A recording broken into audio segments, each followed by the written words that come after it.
Hello everyone. The weather outside is currently snowing. We got a couple inches. We were planning on doing this outside with the bikes, but because of all this snow and the cold weather, we had to pull it inside to the garage. I know the garage is messy. I got more projects than I know what to do with at this moment in time. But we are going to go ahead and do a little interview here with Nathan, talking about his new bike, his concerns, his thoughts about transitioning from the green one over to this one. So Nathan, say hello to everybody. Hello, guys. So Nathan, what are your thoughts about moving from your green one over to the blue one?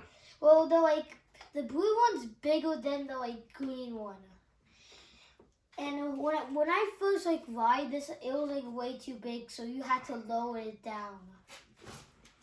Yeah, the person that we bought this off, he was basically an adult trying to ride this, and he put an extra large shock on it, and he was still too big for it, so that's why we were able to pick it up. So I had to lower it, I shouldn't say lower it, put back the normal standard stock shock on it. So that brought it down to where he could fit on it a little bit better. So Nathan, what do you think about the weight difference over the green one? I don't. Sometimes I don't like this bike because sometimes. Which bike? The green one? Yes, because I gotta pull it and sometimes I have to pull 100 times to do it, a million, and my hands get so tired for turning it on. But this one, you guys can't really see it, but you have to do this so hard, you have to put your foot on here. If you guys could see it, you have to do that, but you have to do it way more harder to turn it on.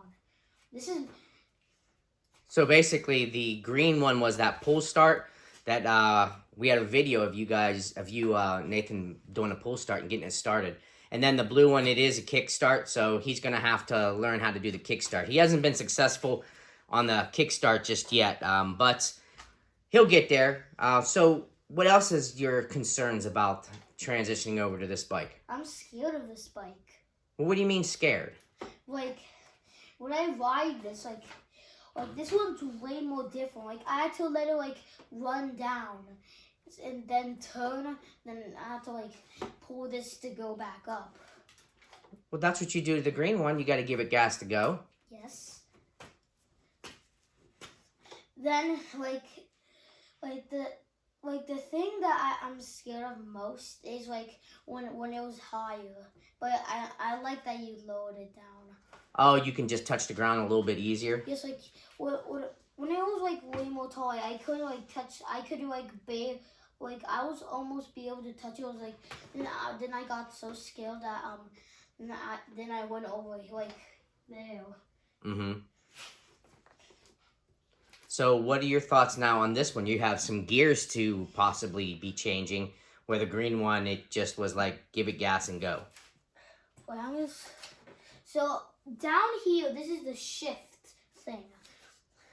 So if I do this. Well, remember, all the way down is neutral. Yes. So it would be up one, would be first. So up one or up two or up two, up down. Well, I mean, Nathan, you don't have to worry about that too much because the only gear that you're going to be running in at the moment when the very beginning is just first gear.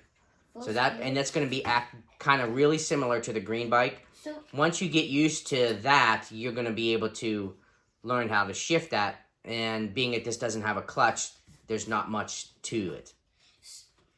Yeah, when I get used to this, can I go to shift 2? Yeah.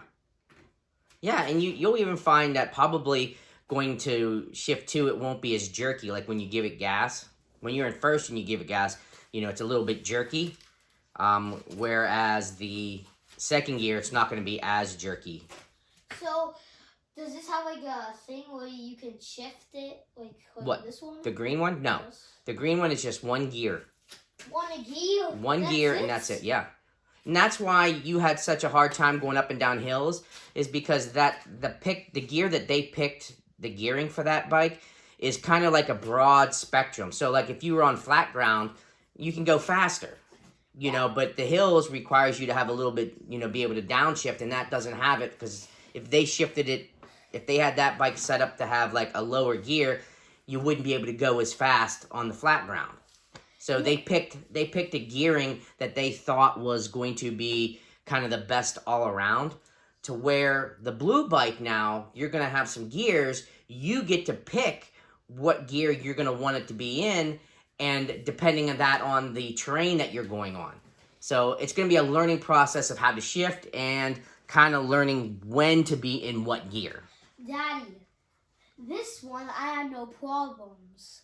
Like when I went up the hill, like it was okay. But this one will be better. No, the green one, remember you'd get halfway up the hill and it ran out of power and you couldn't get up the hill anymore? No, I could Where like my bike, I would just go straight up the hill. Well, we didn't have this channel. You said the more I go, the more faster it gets. On flat ground, yeah. or going downhill. But going uphill, that bike just does not have the power to get you. So you have to have a lot of speed at the bottom of the hill for your momentum to try to get you up the hill. But the green bike just won't make it up the hill. Remember, you had to keep your feet down and keep on like walking it up the hill? Yes. Yeah. So now the blue bike, you won't have to do that. It's going to be able to go right up the hill. So that'll be nice. Yeah, maybe we could, when I get like a bigger bike, and when I get older, this chair's going to be forever. Until I get older. Well, maybe when, after this bike, there's going to be another bike, another size up. But maybe eventually you're going to be able to get my bike. And I'll get a bigger bike. So if I get bigger, then, because you're 47, I forget. So if I get bigger, then we might film that we're riding in the woods, like when I get like very, very used to the bikes. Oh yeah, we have the GoPro now, so we have it. I have it all mount for the helmet, so we'll be able to film us riding in the woods when we get there, once the weather breaks. So Nathan, you want to show anybody anything that you've been really excited about? The merch. So we went ahead and made some t-shirts. We cannot put them on YouTube yet just because we don't have enough subscribers, so we don't meet the qualifications yet. But we're working on it. So that's why we need everybody who is enjoying this content to go ahead and subscribe to our channel. So we can make merch for you guys, like this. Yeah, so if you are liking this stuff, please go ahead and subscribe so we can get up to it. I think we need like 1,000 subscribers before we can even put anything on the channel. So please do so. And please, if you have some comments, go ahead and leave the comments down there. We'll be happy to ask if you want to know more about the PW80, anything on it. If I can answer it, I will be more than happy to answer it. I know just enough about the mechanics and stuff like that to probably get me in trouble. So I've never completely torn down an engine or anything like that on these dirt bikes. But as far as like pulling carbs, changing parts out and all that stuff, I've done all that, changing tires. There are some tricks that I've learned how to do some of this stuff a little bit easier. So if you do have any questions, please go ahead and post them down there and I will answer them as best as I possibly can. And if I don't know, I'm just going to say I don't know, because I don't want to tell you something that I think might work when, you go home and you try it and it's going to screw you all up. So again, please subscribe to our channel. We're going to be putting more videos out as best we can. It's kind of hard with the weather that we're having, but as soon as we can do more, we're going to go ahead and do more. So thanks again, everybody. Nathan, go ahead and say bye to everybody. Bye. Bye, thanks. PW80. This is a 2000.